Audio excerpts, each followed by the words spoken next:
The only thing necessary for evil to succeed is for good men to do nothing. It's important that people wake up to what is going on. It's time that we read the Constitution. It is error that needs the support of government. Truth can stand alone. That was given to us by Thomas Jefferson.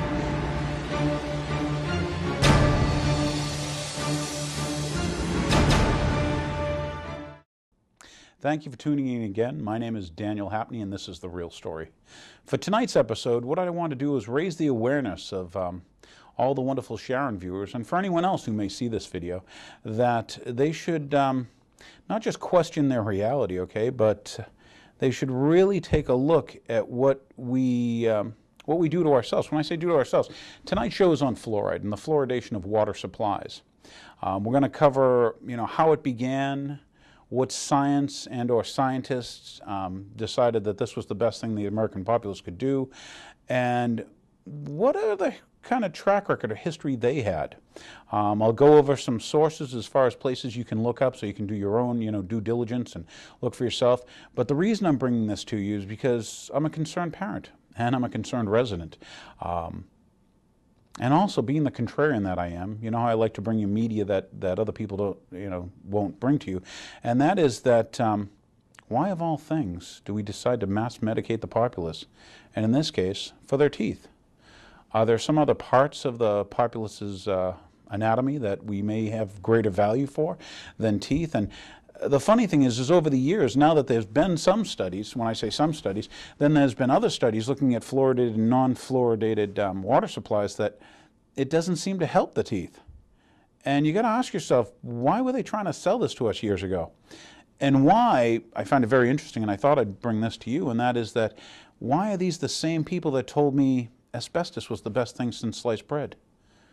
That DDT was the best thing we could put on our, crops, That cigarettes, heck, it's doctors who recommend cigarettes, or in the case of, it was dentists who recommend Viceroys, right? Many, many years ago and stuff, leaded gas was great for you. But it took us years to find out that, guess what? Lead's not good. It's not good for the development of the brain. We now know that, right? You don't see any more lead paint, do you? And asbestos, mesothelioma? Asbestos was the greatest thing, and now all of a sudden asbestos isn't that great thing. And we've been able to replace it with, I want to say, at least better or newer technologies or newer substances in this case that provide us the benefits in the case of asbestos that asbestos did, but also with a greater level of safety and also with a lot more, I want to say, scientific study than what we had in the case of fluoride. And so what we're going to do is we're going to show you a little piece of the understand, where's the origins? How did this come about? Who decided that this was a great thing? And then we as Sharon residents, or residents out there, if you live in a fluoridated water supply area, you can start deciding for yourself, why would I want this put in my water? And if, as Nobel Prize winners in medicine have found out that, fluoride only really has its effects topically, why would we be ingesting it? And then if you found out, the types of fluoride that are provided to water systems, they're toxic waste, yet these businesses and industries get to dump their toxic waste in our water, and we're led to believe that there's a benefit. Well, recently there's been a lot of controversy. So what I'm going to do is we're going to go and we're going to show you a little piece from a gentleman, Mr. Bryson, who once again was a BBC reporter and got a phone call. He was stationed in New York City, for the British Broadcasting Corporation, and he was asked to find out how the Yanks, that's us, how we felt about, fluoridating water, because we've been doing it since, I want to say, about the 50s. And it isn't done all over the country. I want to say maybe half of our water supplies are fluoridated, mostly big cities and larger populous areas. So anyway, this gentleman was asked to investigate how did the Yanks feel about fluoride and fluoridation, and he didn't really know. So he went and did some investigation. And after about 10 years in his investigation, what he found out was there's a lot of fraudulent science behind it. And so he wrote a book called The Fluoride Deception. So what I have for you now is a little piece you can watch to give you a better understanding of what he found out. And then you can go and do your own due diligence, because this is not a good thing for us in Sharon. It's not a good thing for people in general. The more you learn, once again, gosh, what's a good analogy? It's like the leaded gas. It's like the asbestos. These same people that sold us that or selling us this. And now nobody wants to backpedal. Nobody wants to, you know, take a second look. So I'm asking you to take a second look and to decide what you want for your family. And after the show, I'll do a little piece, and then we'll go into what other people have found, other scientists around the world, and why is a dentist telling us we should put things in our water and we don't listen to toxicologists, we don't listen to, once again, Nobel Prize winners in medicine. Rather an interesting thought. So here, tonight's show anyway, it's going to be on fluoride and the fluoridation, and it's something that affects us here in Sharon. And at the end of it, I'll go over a little bit of what we know, you know, as far as Sharon does and what they do, and hopefully you'll enjoy it. This is a learning experience. I care about you. I care about your family like my own, and I recommend that you do what you can do to wake people up so that we stop putting fluoride in water. If you want fluoride, hey, it's available in your toothpaste. Okay, you can buy it in bottles. When I say bottles, I mean, we'll go into that and how they told you that children shouldn't have it, at least, you know, infants. And anyway, I'm getting a little windy. So here, please enjoy a little bit from the Fluoride Deception, okay, by Mr. Bryson, and we'll come back after it.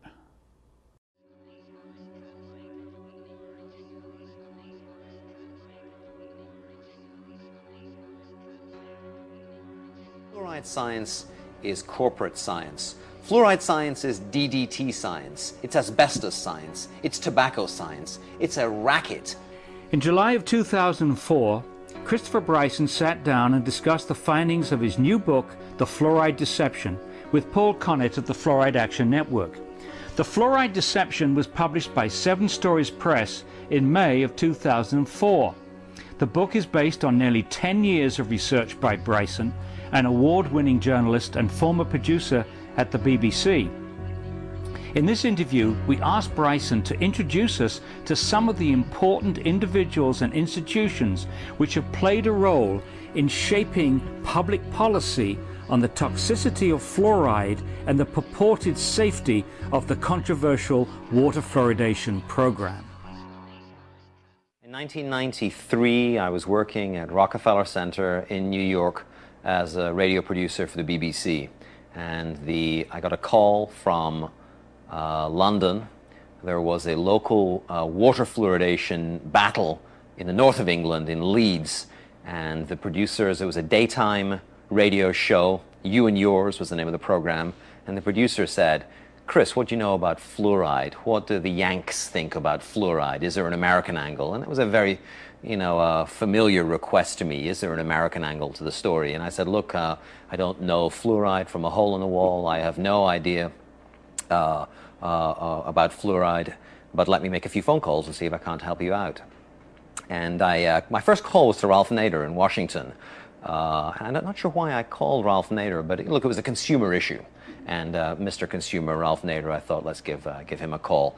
And I got through, and he said, look, I don't know a great deal about water fluoridation, but I've never had terribly good feelings about it. Here are the names of a couple of scientists you ought to speak with. And he gave me the names of Dr. William Hersey, who then and now is a chemist at the Environmental Protection Agency, and Dr. Robert J. Carton. Bob Carton had been with EPA, but at that time was then over at the U.S. Army. And I went down to Washington and met with Dr. Hersey and Dr. Carton, and they explained to me that the safety standards for water fluoridation in this country are based on fraudulent science.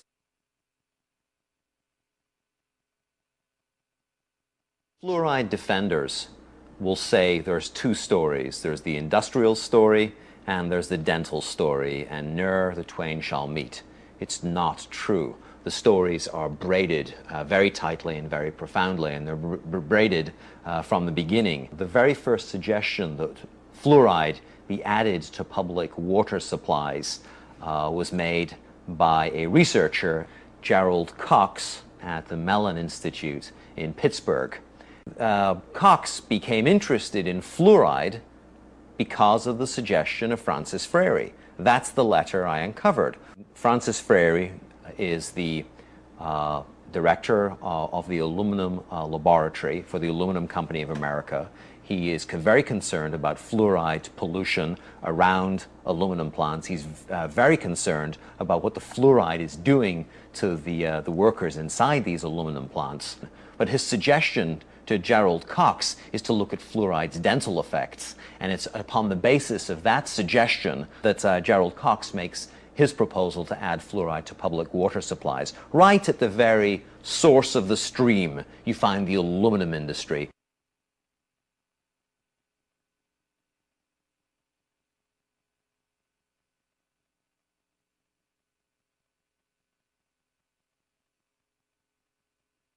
Cox's suggestion that we add fluoride to public water supplies needs to be understood for who was saying it and where he was saying it and what the track record of the Mellon Institute was. The Mellon Institute was a leading defender of asbestos for the asbestos industry.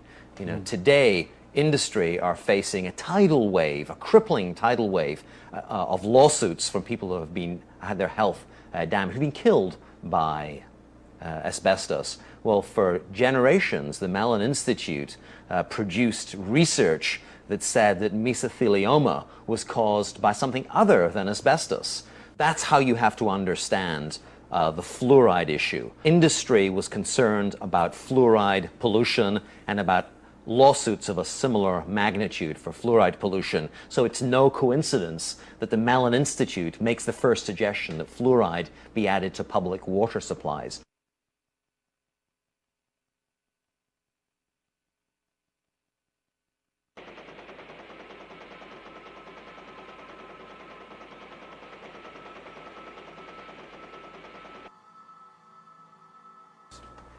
It's quite astonishing, Paul, the degree to which environmentalists have not been educated about fluoride. You know, and you know, I'm a reporter. I'm not a scientist or a doctor. You know, I'm quoting documents. I'm citing lawsuits when I refer to fluoride as a major industrial air pollutant. In fact, the leading air pollutant in the aftermath of the Cold War. Those are not my words. That's not my opinion. That's a quantitative assessment by industry experts of the scale of the lawsuits they were facing.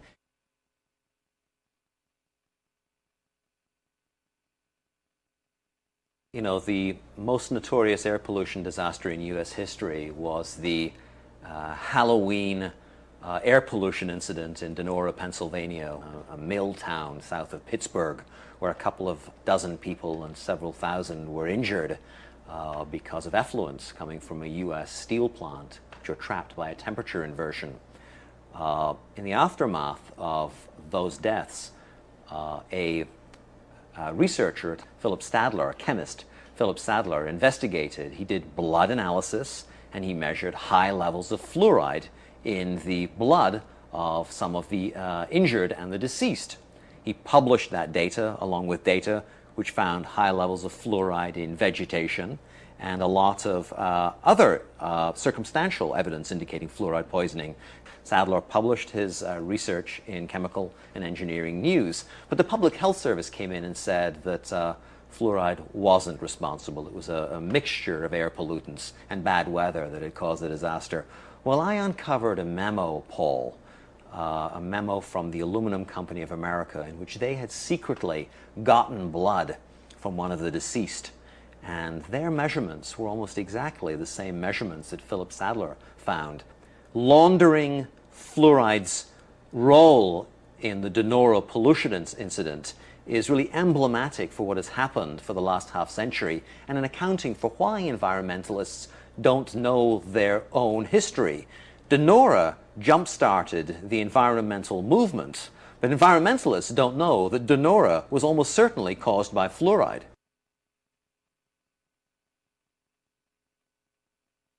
The book looks very hard at the role of a key scientist, Dr. Harold Hodge, in the fluoride debate. Dr. Harold Hodge, for most of the Cold War, was the leading scientific defender of the safety of low doses of fluoride and the beneficial effects of water fluoridation. Dr. Harold Hodge, a distinguished toxicologist on the Rochester team, has carefully investigated the safety of fluoridation. Well, to put it very simply, fluoride is safe at 1 part per million.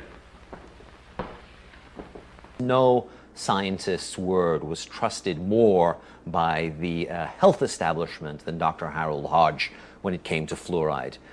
He was a very senior figure and operated at the highest levels for almost all his scientific career. This brings us back to the fundamental point. Fluoride is safe, and I think I can say in conclusion that there is no health hazard that justifies postponing water fluoridation.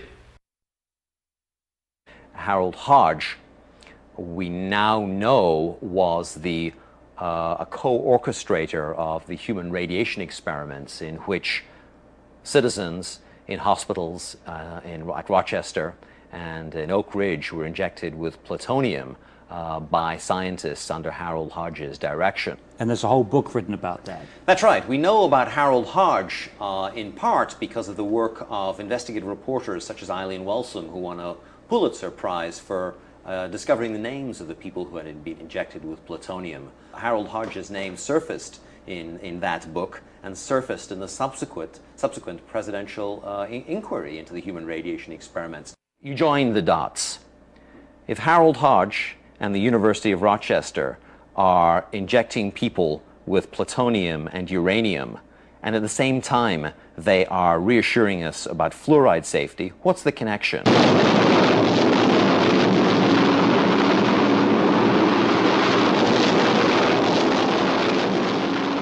So what was the connection?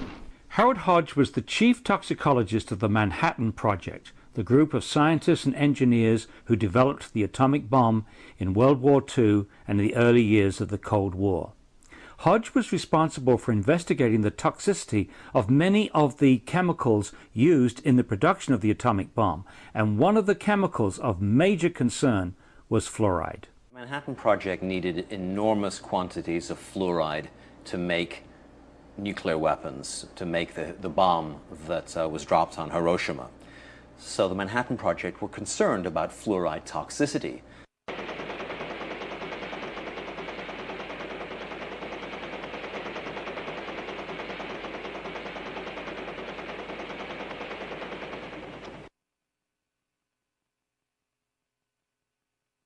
The documents that I uncovered with Joel Griffiths in the files of the Manhattan Project and the Atomic Energy Commission are very clear and very explicit. The toxicology department at the University of Rochester, which was under the direction of Harold Hodge, was asked to come up with medical information that could help the government in lawsuits in which the United States Army and the US government were being charged with fluoride pollution.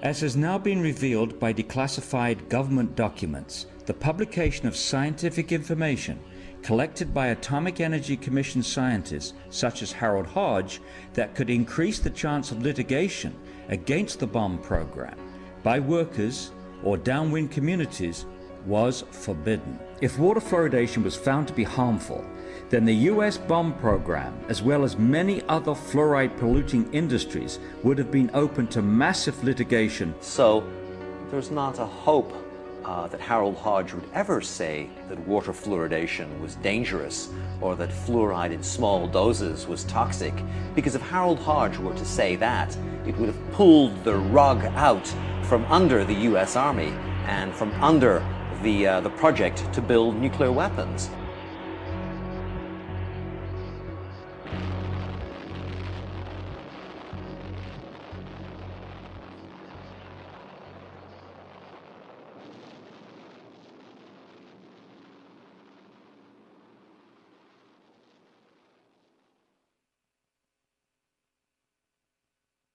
For people who know the history of medicine and science in this country, you know, the Kettering Laboratory was at one time one of the largest private laboratories dealing with issues of toxicity.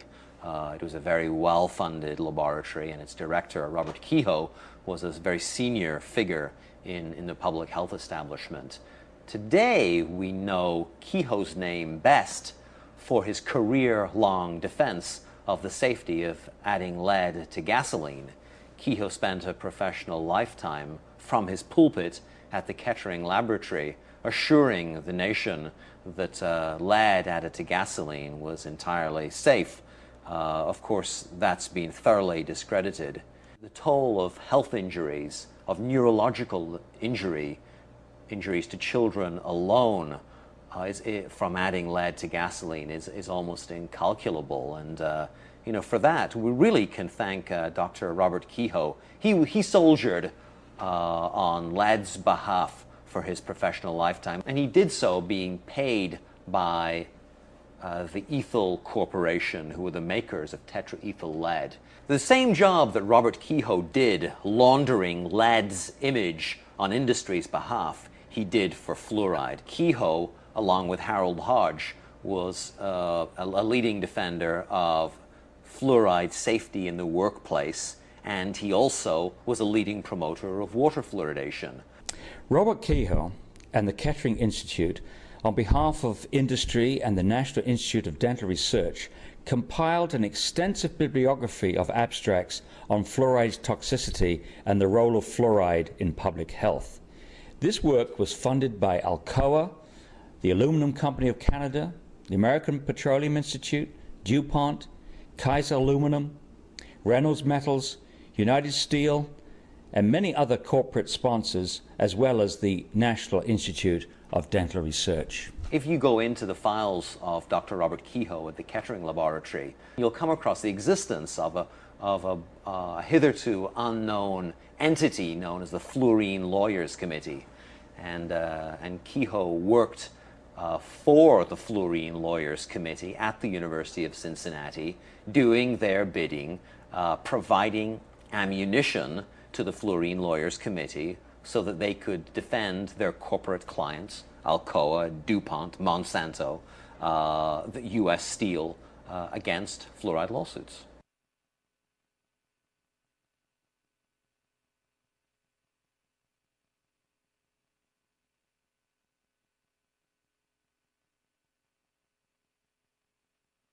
In Robert Kehoe's files, there is a medical study which was a state-of-the-art $100,000 study in which beagle dogs were given fluoride to breathe in conditions which approximated the working conditions for men and women in the aluminum industry or in any fluoride industry. What happened to that beagle study? The beagle study, Paul, found that fluoride was profoundly toxic to the laboratory animals. The beagle dogs who breathed fluoride 6 days a week, just like workers, had stupendous lung damage and damage to their lymph nodes. You'd think that someone would have given that medical information to America's doctors or to the workers who were going to those doctors asking why they had emphysema. No, the study was given to the Fluorine Lawyers Committee and it was buried.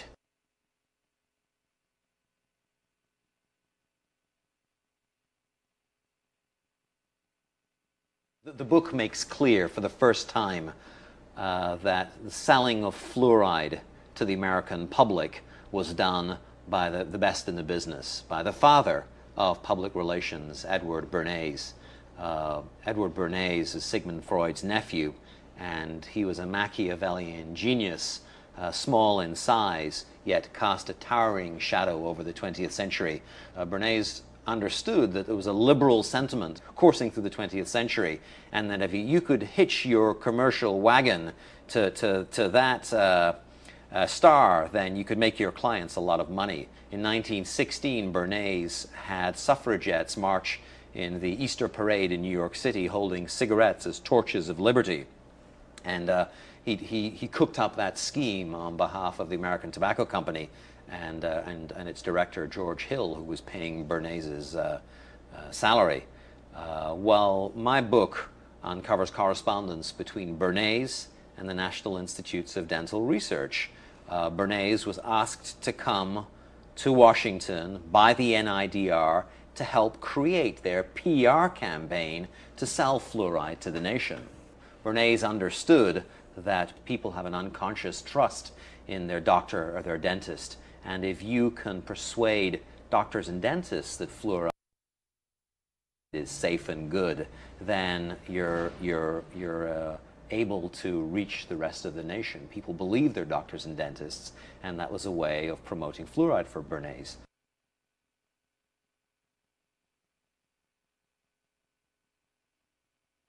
Very few dentists are aware that the fluoride in public water supplies is not a pharmaceutical grade product. It is in fact an industrial waste. It's the waste from the Florida phosphate industry. In the 1950s, the Florida phosphate industry was being sued by farmers and citizens living near those plants because of the fluoride. It was killing their cattle, destroying their crops. You know, the Florida phosphate industry today is prevented from having to dispose of its industrial effluent in a toxic waste dump by the device of shipping that in tanker trucks around the country and dumping it in our water supply.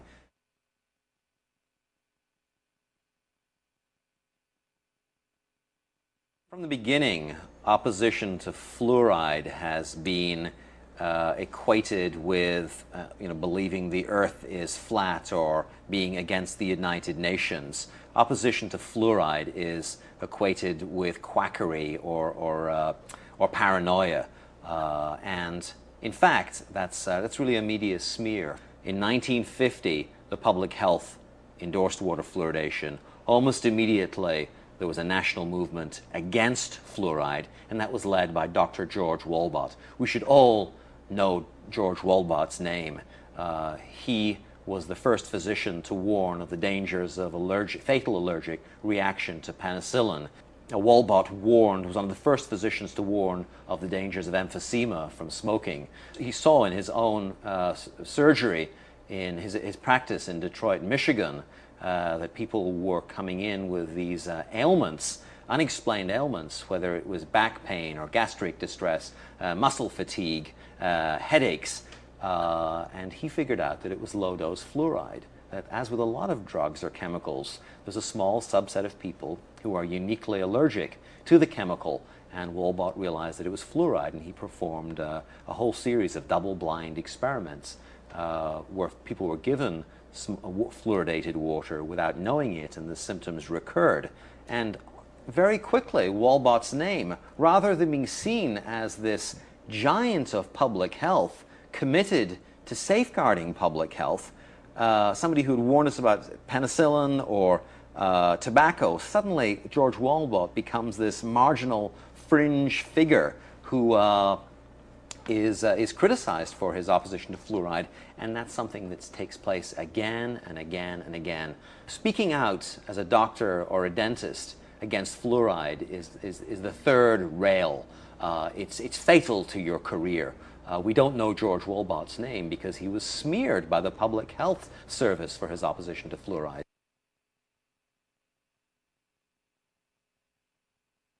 In the 1990s, the senior toxicologist for the EPA's Office of Water said that the cancer tests that had been done on fluoride, where laboratory animals were given fluoride, he said that those results had been gerrymandered, that in fact the equivocal verdict that fluoride was a carcinogen ought to have been much stronger. He said that fluoride given to rats had produced bone cancer and liver cancer, and that those results had been doctored to make it look as though fluoride hadn't caused as much cancer. I've been in the toxicology business looking at studies of this nature for nearly 25 years, and I've never seen that. Never ever seen where every single endpoint that was a cancer endpoint had been downgraded. I'd seen one or two endpoints argued over, usually on the definition of what is a cancer in that particular tissue, but I've never seen every one of them downgraded. I found that very suspicious. Marcus was fired. Dr. William Marcus was fired, and a federal judge ruled that Marcus was fired because of his outspoken opposition to fluoride.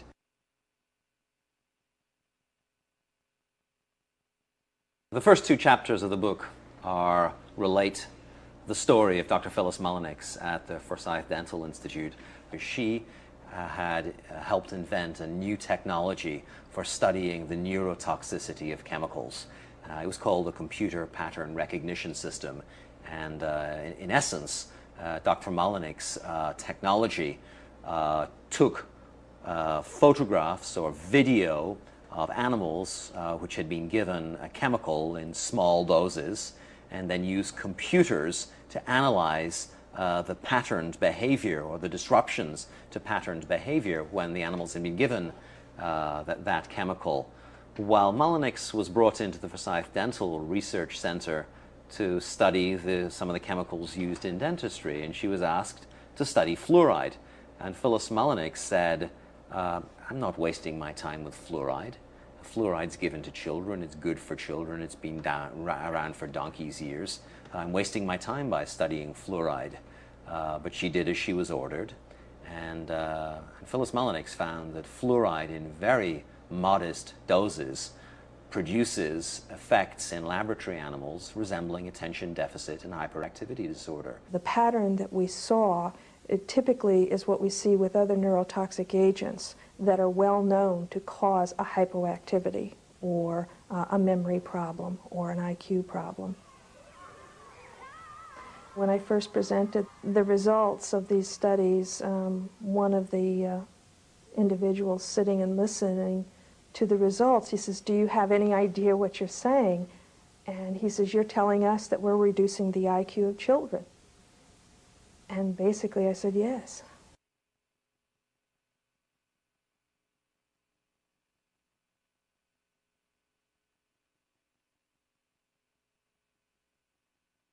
She went from being an industry-funded, leading neurotoxicologist at a Harvard-affiliated research institute to being a voice in the wilderness. She has not received any grants nor any academic position as a research scientist since her opposition to fluoride was made public. The Center of Disease Control says that water fluoridation is one of the top 10 public health achievements of the 20th century. How can citizens deal with something like that? Question authority. You know, for years and years and years and years, the public health establishment told us that lead in gasoline was safe. We know today that children's brains were damaged, were injured by the addition of lead to gasoline.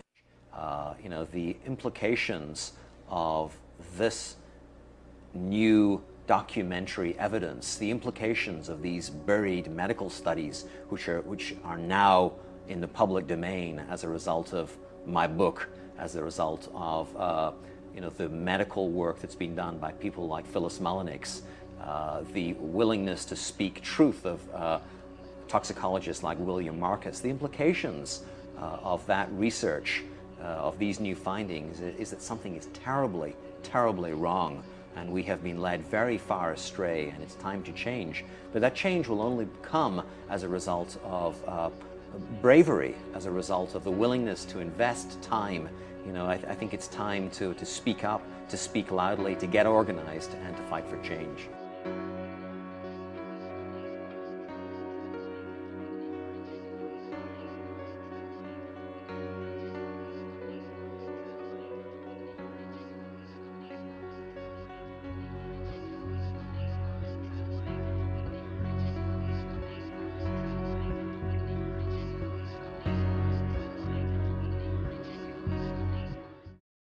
Well, what did you think of that? Rather interesting, I found. So that I started doing some research, and I want you to go out and do some research. We now know a lot more than we knew before, and we have to ask ourselves, why would we take something as toxic as fluoride and put it in our water? We also have to ask ourselves, you know, who's benefiting? I mean, you as taxpayers, now that you know this, I might as well let you know that there's been at least here in Sharon, I went and found that it costs us money to put this toxin in our water. And let's say, you know, once again, here we are mass medicating in Sharon, a populace of, let's say, 18,000 people or so. And has anybody done any medical backgrounds on any of these people to see if they're susceptible? When I say susceptible, do they have, you know, Let's take your athletes in Sharon, all you parents out there whose children are athletes in the Sharon, athletic departments. These people consume a lot of the water, huh? And they even, by the way, put it in your bottled water for Poland Springs. You go to Poland Springs website, they'll tell you put it in your bottle. But take your Sharon athletes once again, drinking Sharon tap water. Okay? They're ingesting how much of this? And it's now in all our foods, because a lot of our processed foods that we all consume are made with fluoridated water supplies. Rather interesting, huh? So what we have to consider is, why are we allowing people to take toxic waste and put it in our water and sell it to us that it's got this benefit? And the interesting thing we'll do in the next show, and that is, we'll show you, hey, what scientists, not just, here and there, but scientists, toxicologists, okay, what they all say about the fluoridation of water supplies and the effects of fluoride. I mean, as recently as a year ago, I believe it was a Harvard study came out and said, well, gee, we've linked fluoride to bone cancer in young men. Is that what you want in Sharon? Do you want to be the town that put the fluoride in and gave bone cancer to just one young man in Sharon? This is why we have to really consider what we're doing. And we have to question and say, is this what we want? Is this the best way to go about it? Nowadays, fluoride's available in all sorts of products, let alone in your food.